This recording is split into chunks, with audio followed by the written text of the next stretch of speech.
तो आज हम शुरू करते हैं वैदिक एज। तो जैसा कि नाम से क्लियर है वैदिक, यानी कि इसका मतलब ये है कि हम जिस पीरियड की बात कर रहे हैं, हम जिस एज की बात कर रहे हैं, तो यानी कि इसका मतलब ये है कि इसको जानने का जो हमारे पास सोर्स है वैदिक लिटरेचर। तो एक लाइन हम ये कह सकते हैं कि वैदिक साहित्य से, वैदिक लिटरेचर से हमें जिस पीरियड के बारे में, जिस एज के बारे में पता चलता है उसे कह दिया जाता है वैदिक एज। तो सबसे पहले ये बात हम समझते हैं कि वैदिक लिटरेचर का आखिर मतलब क्या हुआ। तो जैसा कि यहाँ पर लिखा हुआ है कि 4 वेदाज एंड रिलेटेड बुक्स, तो इसका मतलब ये हो गया कि 4 वेद और उनसे जुड़ी हुई जो किताबें हैं इनको मिलाकर कहा जाता है वैदिक लिटरेचर। तो यानी कि इसका मतलब सबसे पहले इसमें आते हैं 4 वेदाज। तो 4 वेद कौन कौन से हो जाते हैं, जैसे कि ऋग्वेद, सामवेद, यजुर्वेद और अथर्ववेद, जैसे कि हम सबको पता होता है। और इनसे जुड़ी कुछ किताबें होती है जैसे कि ब्राह्मण लिटरेचर, यानी कि ब्राह्मण ग्रंथ, उपनिषद और आरण्यक। अब इसके बाद देखिए दूसरी बात हमें आपको बताते चलें कि ये जो 4 वेद हैं, इन 4 वेदों को एक साथ किसी टाइम पर नहीं लिखा गया है, बल्कि इनको अलग अलग टाइम पर लिखा गया है। एक तो ये, और दूसरी बात देखिए ये है कि इनमें से ये जो ऋग्वेद है सबसे पहले तैयार किया गया था ऋग्वेद को। तो यानी कि इसका मतलब ये है क्योंकि ये सबसे पुराना वेद है, इसी वजह से ऋग्वेद हमें क्या मिलेगा। देखिए वैदिक एज का जो अर्ली पीरियड होगा, यानी कि वैदिक एज का शुरुआत का जो टाइम होगा, उस टाइम के बारे में हमें जानने को मिलता है ऋग्वेद में। और बाकी नीचे का जो हिस्सा है, बाद का जो हिस्सा है, वो हमें पता चलता है इन 3 वेदों से प्लस इन बुक्स से। तो इसकी वजह से ये जो वैदिक एज है, तो कुछ तरह से बातें बताई जाती है कि वैदिक एज का जो टाइम पीरियड है, हम मान करके चलते हैं कि ये है 1500 BC टू 600 BC, इतना हो गया। और उसके बाद ये जो वैदिक एज है इसे आगे डिवाइड किया जाता है 2 पार्ट्स में, ऋग्वैदिक एज और लेटर वैदिक एज। तो ये जो हमारे पास टाइम पीरियड है 1500 BC टू 600 BC, इसे 2 पार्ट्स में डिवाइड कर दिया गया। 1500 BC से लेकर के 1000 BC यहाँ तक का हो गया ऋग्वैदिक एज, और उसके बाद 1000 BC टू 600 BC यहाँ तक का पीरियड हो जाता है लेटर वैदिक एज में। यानी कि वैदिक एज उस आगे 2 पार्ट्स में डिवाइड किया गया। ऋग्वैदिक एज का मतलब जो ऋग्वेद की इंफॉर्मेशन उसमें आ जाएगी, और बाकी जो वेद हैं और जो बुक्स हैं वो मिलाकर हमारे पास हो गया, यहाँ की हिस्ट्री हमारे पास हो गई later Vedic age from 1000 BC to 600 BC। अब इसके बाद आगे हमें ये बात समझनी होती है कि इस चैप्टर से क्वेश्चंस हमारे पास कौन कौन से बनते हैं। तो देखिए वैदिक एज से 2 टाइप्स के क्वेश्चंस हमारे पास तैयार होते हैं। देखिए एक तो हमारे पास क्वेश्चंस बनते हैं इन वैदिक लिटरेचर से। देखिए यहाँ से क्वेश्चन हमारे पास ये बन जाते हैं कि जो वैदिक लिटरेचर है, वेद की बात हम करें, इन बुक्स की बात हम करें, तो इन बुक्स का मुख्य विषय क्या है, मेन सब्जेक्ट इनका क्या है, इनसे कौन कौन सी इंफॉर्मेशन मिलती है। एक तो क्वेश्चन हमारे पास ये बन जाते हैं, एक तो ये।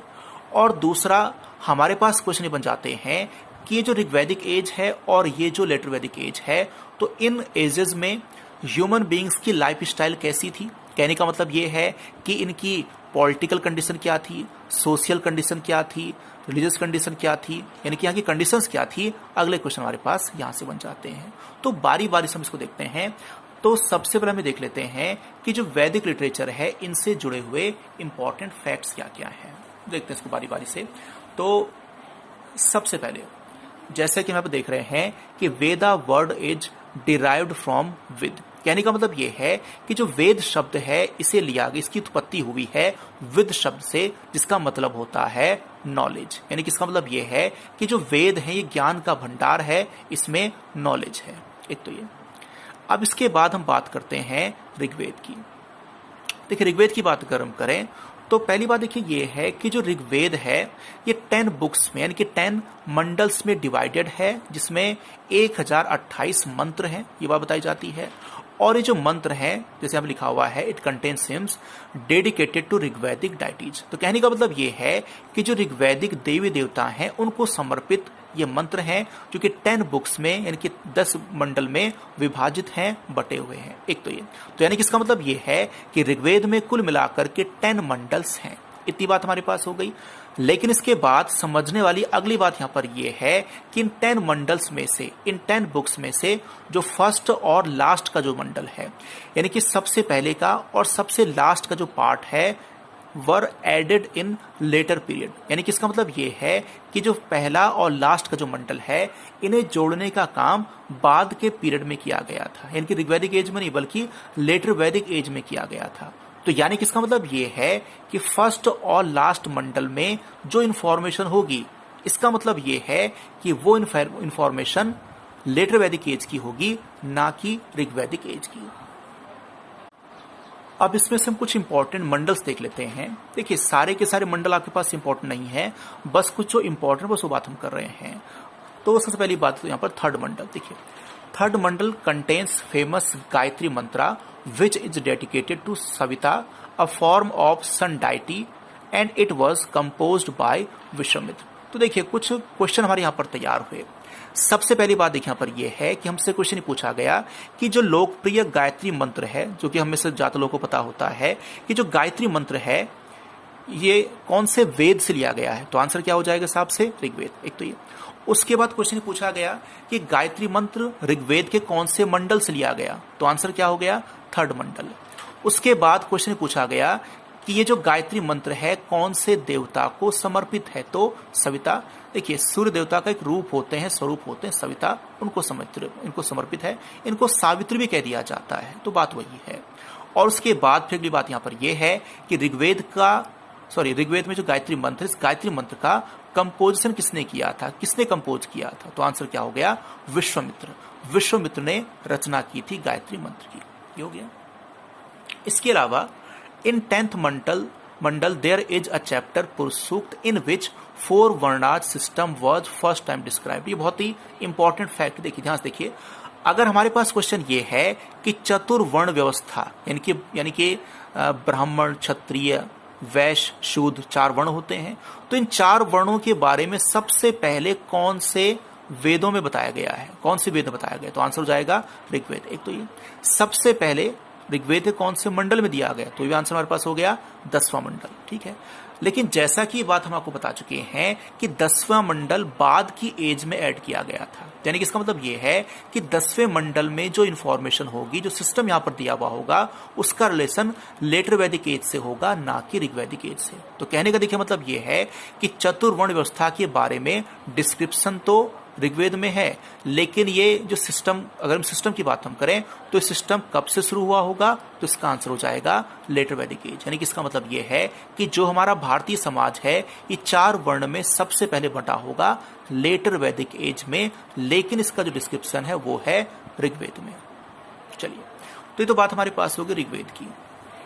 ऋग्वेदा के बाद नेक्स्ट हम देखते हैं यजुर्वेद। देखिए यजुर्वेद की बात अगर हम करें तो क्या लिखा हुआ है, it contains ritual offering formulas. सीधी सी बात देखिए ये है कि यजुर्वेद में क्या दिया हुआ है, तो आंसर क्या हो जाएगा, इसमें धार्मिक अनुष्ठान की विधियां दे रखी हैं। कहने का मतलब ये है कि यज्ञ वगैरह कैसे किए जाते हैं उसके मेथड दे रखे हैं यजुर्वेद में। एक तो ये, और इसके अलावा ये जो यजुर्वेद इसे 2 पार्ट्स में डिवाइड किया गया, शुक्ल यजुर्वेद, दूसरा हो गया कृष्ण यजुर्वेद। देखिए इनका मतलब देखिए लिखा, इसका मतलब हो गया व्हाइट ब्लैक, लेकिन मतलब कलर से नहीं है। सीधी सी बात देखिए ये है कि ये जो शुक्ल यजुर्वेद है इसमें जो मंत्र दिए गए हैं ये वेल ऑर्गेनाइज्ड फॉर्म में बढ़िया तरीके से सिस्टमेटिक वे से लिखे हुए हैं, बस ये चीज है। और यहाँ पर जो मंत्र बिखरे हुए हैं सिस्टमेटिक तरीके से इनको प्लेस नहीं किया गया है, बस इसका मतलब ये हो गया। अब इसके बाद वैदिक लिटरेचर में देखते हैं सामवेद। जैसे अभी लिखा हुआ है, it contains music and it is called base of Indian music. यानी कि इसका मतलब ये है कि सामवेद का मुख्य विषय हो जाता है भारतीय संगीत। यानी कि इसका मतलब ये है कि सामवेद में हमें इंडियन म्यूजिक के बारे में पता चलता है। एक तो ये, और इसके अलावा अगला पॉइंट यहाँ पर पॉइंट दिया हुआ है, in Bhagavad Gita Samaveda is called best Veda. कहने का मतलब ये है कि हमसे क्वेश्चन पूछा गया कि भगवद गीता में कौन से वेद को सर्वश्रेष्ठ वेद कहा गया है, तो आंसर क्या हो जाएगा सामवेद। एक तो इसके अलावा अथर्ववेद, तो जैसे हम यहाँ पर लिखा हुआ है, it is called Veda of magical formulas. कहने का मतलब ये है कि जादू टोने का वेद किसको कहा गया है, तो आंसर हो जाएगा Atharvaveda. It is called Veda of magical formulas. एक तो ये, इसके अलावा it contains knowledge of medicine, treatment, magical practice etcetera. देखिए कहने देखिए मतलब ये है कि इसमें क्या क्या दिया हुआ है वो बात बताई गई है। जैसे कि अगर औषधि की बात अगर हम करें, उपचार की बात हम करें, जादू टोने की बात हम करें, तो कुछ प्रैक्टिकल नॉलेज की बात हम करें तो दिया हुआ अथर्ववेद में। एक तो ये, इसके अलावा सत्यमेव जयते जो कि हमारी कंट्री का नेशनल मोटो है। देखिए यहाँ पर कुछ क्वेश्चन हमारे पास तैयार होते हैं, जैसे कि हमसे पहला क्वेश्चन पूछा गया कि हमारी कंट्री का, हमारे देश का राष्ट्रीय सूत्र वाक्य, नेशनल मोटो क्या है, तो आंसर क्या हो गया, सत्यमेव जयते। उसके बाद ही पूछा गया कि ये जो सत्यमेव जयते जो हमारी कंट्री का नेशनल मोटो है, इसे कौन से उपनिषद से लिया गया है, तो आंसर हो गया मुंडक उपनिषद। एक तो ये, और उसके अलावा दूसरी बात फिर ये है कि ये जो मुंडक उपनिषद है इसका रिलेशन किससे है, अथर्ववेद से। यानी कि इसका मतलब ये है कि अथर्ववेद का जो उपनिषद है मुंडक उपनिषद, उससे लिया गया है सत्यमेव जयते। तो इस तरह से बात हमारे पास हो जाती है वेदों के बारे में। इसके बाद ये जो वेद हैं, इन वेदों के कुछ उपवेद भी हैं। तो कौन से वेद के कौन से उपवेद हैं वो यहाँ पर दिया हुआ है। ऋग्वेद, ऋग्वेद का उपवेद हो गया आयुर्वेद। यजुर्वेद का उपवेद हो गया धनुर्वेद। सामवेद का उपवेद हो गया गंधर्व वेद। और अथर्ववेद का उपवेद हो गया शिल्पवेद। तो हमें याद रखना होता है। इसके अलावा ये जो वेद हैं, इन वेदों का पाठन करने वाले जो पुरोहित हुआ करते थे, इनके स्पेशल कुछ नाम हुआ करते थे। तो यहाँ पर दिया हुआ है, जैसे ऋग्वेद, ऋग्वेदा का जो पुरोहित है उसे कहा गया है होत्री। यजुर्वेद के जो पुरोहित हैं, प्रीस्ट हैं, उन्हें कहा गया है अध्वर्यु। और सामवेद के जो प्रीस्ट हैं उन्हें कहा गया है उद्गाता। ये हो गया। अब इसको देखिए, जैसे कि हमने कहा था कुछ बुक्स जो कि जुड़ी हुई हैं वेदों से, उनकी बात हम करें तो इसमें सबसे पहले हम बात करें ब्राह्मण बुक्स की बात हम करते हैं।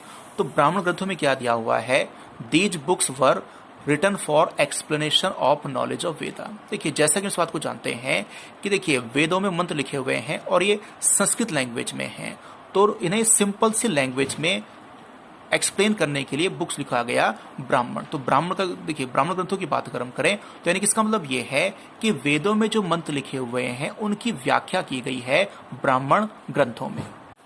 इसके बाद अगला इसमें हो गया आरण्यक।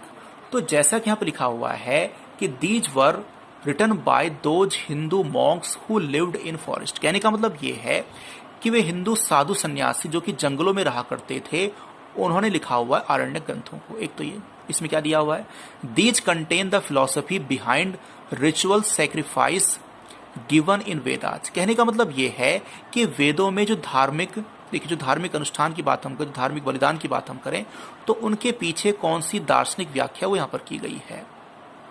एक तो ये, यानी कहने का मतलब ये है कि उसका महत्व क्या है, उसका क्या उनकी इंपॉर्टेंस है, वो बात समझाई गई है। ये जो आरण्यक ग्रंथ हैं इनको कहा जाता है कर्मकांड। इन्हें कर्मकांड भी इनको कह दिया जाता है आरण्यक ग्रंथों को। एक तो ये, इसके बाद अगला हमारे पास हो गया उपनिषद। देखिए उपनिषद की बात अगर हम करें तो these are also called Vedanta. इन्हें वेदांता भी कहा गया है। देखिए समझने वाली बात यहाँ पर ये है, अगर वैदिक लिटरेचर की बात हम करें तो वैदिक लिटरेचर में जो सबसे लास्ट की जो बुक्स हैं वे उपनिषद हो जाते हैं। तो ऐसे में इनको वेदांत कह दिया गया है।